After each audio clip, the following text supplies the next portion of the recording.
আমার প্রিয় ছাত্রছাত্রীরা, আজকের ক্লাসে আমরা কার্পাস বা তুলা এই নিয়ে আলোচনা করব।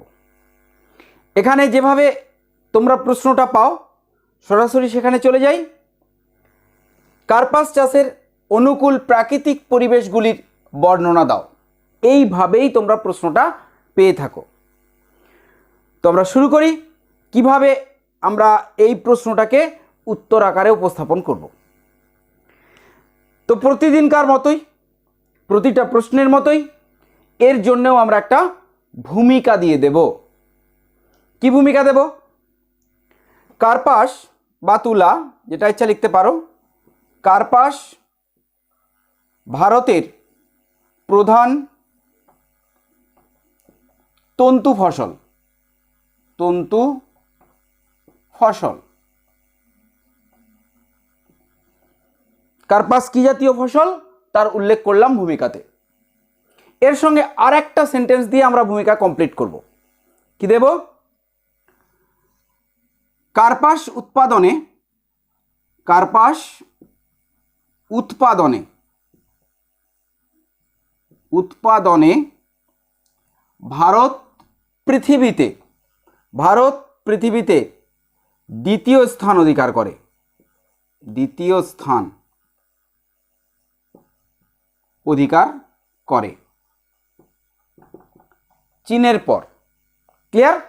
এর বেশি আমরা আর কিছু ভূমিকাতে ব্যবহার করব না, কারণ আমাদের মূল লক্ষ্য প্রাকৃতিক পরিবেশের বর্ণনা দেওয়া। ক্লিয়ার? এরপর আমরা সরাসরি মূল প্রশ্নে চলে যাব। মূল প্রশ্নে চাওয়া হয়েছে অনুকূল প্রাকৃতিক পরিবেশ, তাই তার জন্য আমরা একটা হেডিং ব্যবহার করে দিয়েছি, কার্পাস চাষের অনুকূল প্রাকৃতিক পরিবেশ সমূহ, বলে আমরা মূল প্রশ্নে চলে এলাম।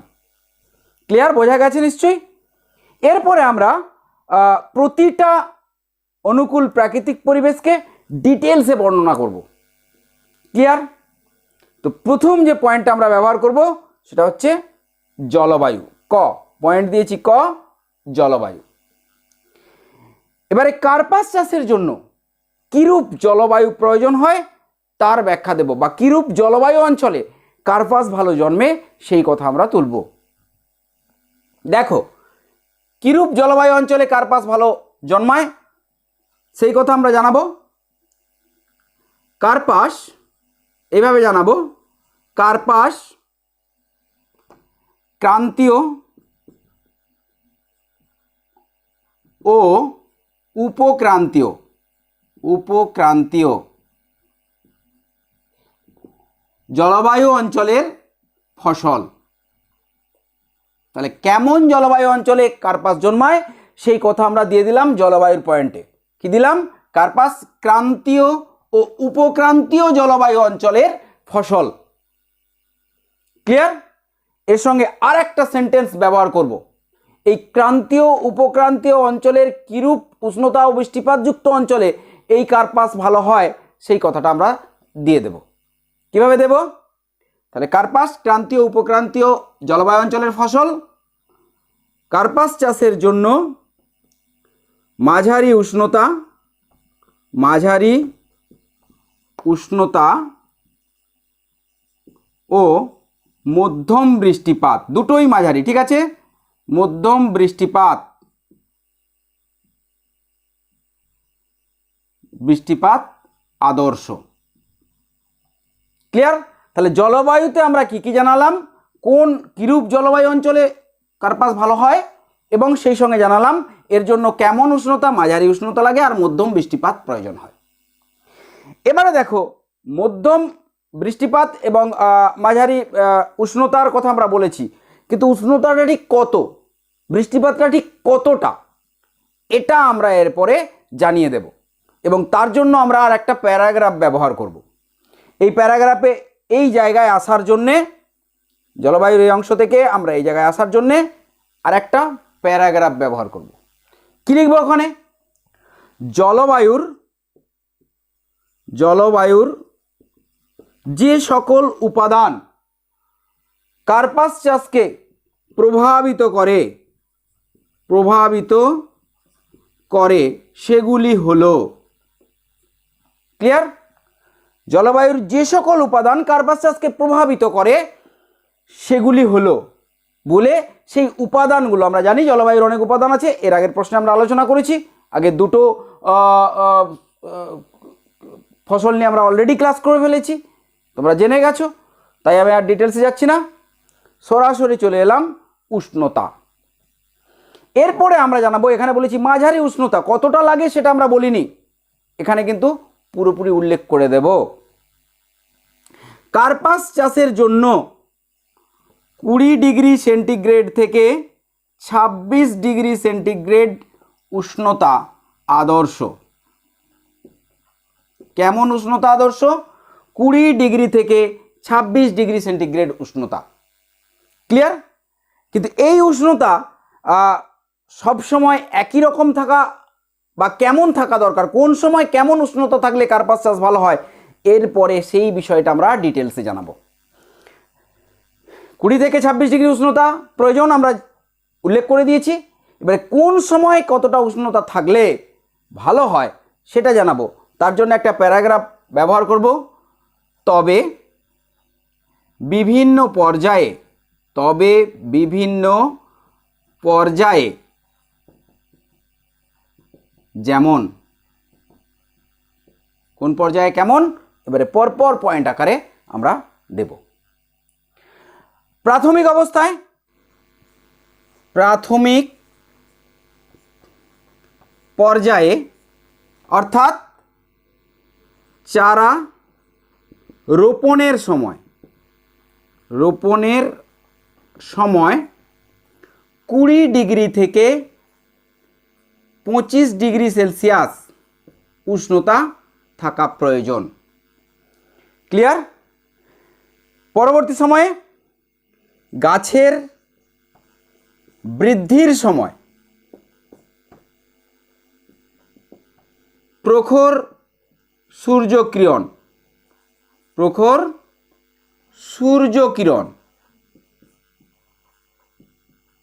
থাকা প্রয়োজন। ক্লিয়ার? শেষ 3 নম্বর পয়েন্টে দেব ফসল পাকার সময় 25 ডিগ্রি সেলসিয়াস থেকে 26 ডিগ্রি সেলসিয়াস উষ্ণতার প্রয়োজন হয়। ক্লিয়ার? তাহলে মূল যে উষ্ণতাটা আমরা পেলাম সেটা কোন সময় কীরকম থাকলে কার্পাস চাষের পক্ষে ভালো হয় তা আমরা পরপর পয়েন্ট আকারে জানিয়ে দিলাম। ক্লিয়ার? এবার দেখে নিই বৃষ্টিপাত। কার্পাস চাষের জন্য কিরূপ বৃষ্টিপাত প্রয়োজন হয়। ক্লিয়ার? দেখো, কার্পাস চাষের জন্য 60 সেন্টিমিটার থেকে 100 সেন্টিমিটার বৃষ্টিপাত আদর্শ। ক্লিয়ার? কি দেখলাম? 60 সেন্টিমিটার থেকে 100 সেন্টিমিটার। এই সংখ্যাগুলো কিন্তু তোমাদেরকে একটু কষ্ট করে মনে রাখতে হবে। তো যাই হোক, 60 সেন্টিমিটার থেকে 100 সেন্টিমিটার বৃষ্টিপাত আদর্শ। এখানে আমরা আর একটা সেন্টেন্স দেব, অবশ্য 60 সেমির কম বৃষ্টিপাত হলে কম বৃষ্টিপাত হলে জলসেচের প্রয়োজন দেখা দেয়। তাহলে অবশ্য 60 সেমির কম বৃষ্টিপাত হলে জলসেচের প্রয়োজন পড়ে। এই কথাটাও আমরা জানিয়ে দেব। প্রয়োজন 60 থেকে 100, খুব বেশি বৃষ্টিপাতের প্রয়োজন হয় না, কিন্তু 60-এর কম হলে অবশ্যই জলসেচ করতে হবে। ক্লিয়ার? এরপরে ঠিক আমরা আগের মতোই এই বৃষ্টিপাতটা কোন সময় কেমন বৃষ্টিপাত হলে ভালো হয় সেটা একটু উল্লেখ করে দেব। তার জন্য একটা প্যারাগ্রাফ ব্যবহার করব। তবে বিভিন্ন পর্যায়ে, যেমন প্রথম পর্যায়ে অর্থাৎ চারা রোপণের সময়, প্রথম পর্যায়ে অর্থাৎ চারা রোপণের সময় কিছুটা আর্দ্র আবহাওয়া থাকা প্রয়োজন। ঠিক আছে, চারা রোপণের সময় কিছুটা আর্দ্র আবহাওয়ার প্রয়োজন। প্রথম অবস্থায় চারা লাগানো হচ্ছে, সেই চারা যাতে সহজে বেঁচে থাকতে পারে, সহজে মাটি ধরে নিতে পারে, তার জন্যে প্রথম অবস্থায় কিছুটা আর্দ্র আবহাওয়া প্রয়োজন। দ্বিতীয় পয়েন্টে কি দেব, একেবারে শেষ জায়গায় চলে যাব, ফসল পাকার সময় শুষ্ক, প্রতিটা ফসলের ক্ষেত্রে আমরা তাই ব্যবহার করেছি, কারণ ফসল পাকার সময় বৃষ্টি হলে ফসলের ভীষণ ক্ষতি হয়ে যাবে। তাহলে শুষ্ক ও রৌদ্র করজ্জ্বল আবহাওয়া থাকা প্রয়োজন। ক্লিয়ার? তাহলে কেমন বৃষ্টিপাতে কার্পাস চাষ ভালো হয় তার উল্লেখ করলাম, এবং কোন সময় এই বৃষ্টিপাতটা কোন সময় কেমন হলে ভালো হয় সেই কথাটাও আমরা জানিয়ে দিলাম। ক্লিয়ার? এরপর আমরা যাই জলবায়ুর আরেকটি উপাদান, তুহিন মুক্ত দিবস। তুষারপাতও জলবায়ুর একটা উপাদান। দেখো, কার্পাস গাছ, তুলা গাছ তুষারপাত সহ্য করতে একেবারেই পারে না। ক্লিয়ার? যেহেতু তুষার সহ্য করতে পারে না, তাই অন্তত 200টি তুহিন মুক্ত দিবস প্রয়োজন। তুহিন মুক্ত দিবস প্রয়োজন। কেন প্রয়োজন? তাহলে কার্পাস চাষে অন্তত 200টি তুহিন মুক্ত দিবস প্রয়োজন। কেন প্রয়োজন? কারণ তুলা গাছ বা কার্পাস গাছ তুষারপাত একেবারেই সহ্য করতে পারে না। কারণ তুলা গাছ বা কার্পাস একেবারেই তুষারপাত সহ্য করতে পারে না। তার জন্য অন্তত 200টা তুহিন মুক্ত দিবস প্রয়োজন। ক্লিয়ার? আরেকটা জলবায়ু থেকে আরেকটা পয়েন্ট আমরা দিচ্ছি, সমুদ্র বায়ু। সমুদ্রের লোনা বাতাস বা লবণাক্ত বায়ু কার্পাস চাষের বৃদ্ধিতে বিশেষ সহায়তা করে, সেই কথাটা আমরা দিয়ে দেব। সমুদ্রের লবণাক্ত বাতাস কার্পাস গাছের বৃদ্ধিতে বিশেষ সহায়তা করে।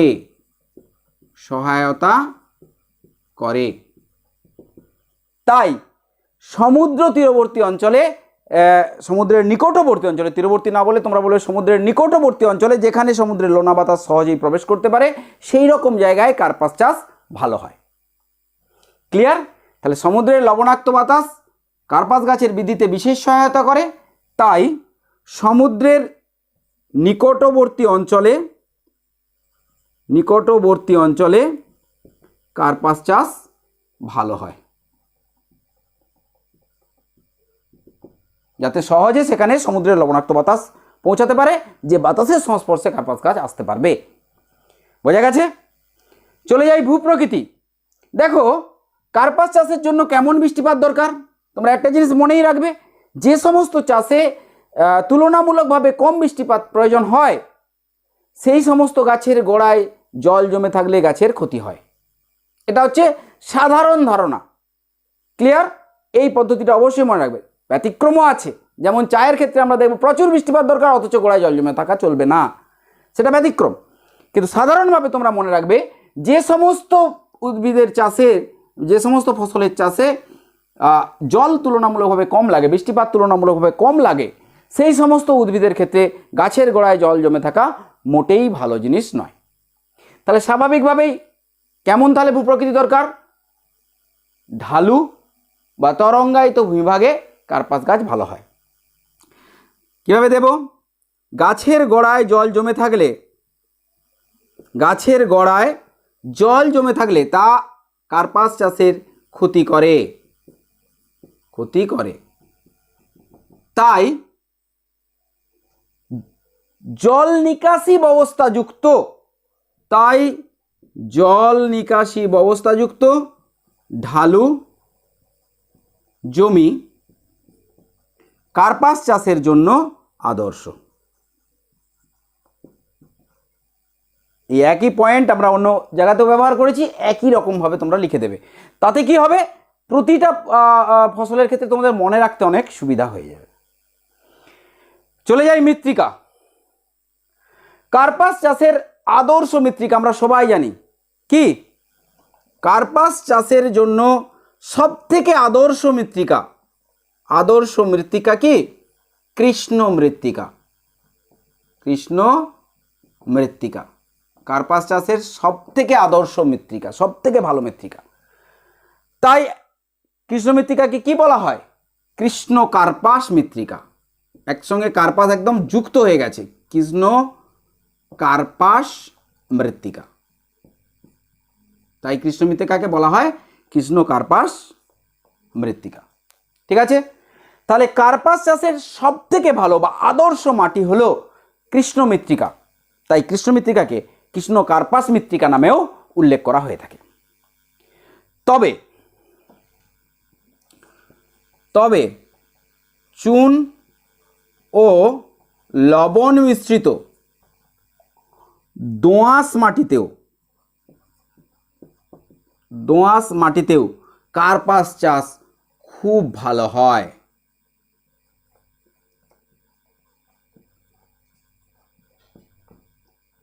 ক্লিয়ার? তাহলে আমরা প্রাকৃতিক যে সমস্ত পরিবেশগুলো কার্পাস চাষকে প্রভাবিত করে, কার্পাস চাষের প্রভাব বিস্তার করে থাকে, তাদের উল্লেখ আমরা একটা একটা করে দিলাম। আশা করছি বোঝা গেছে। আজকের ক্লাস এখানেই শেষ করলাম।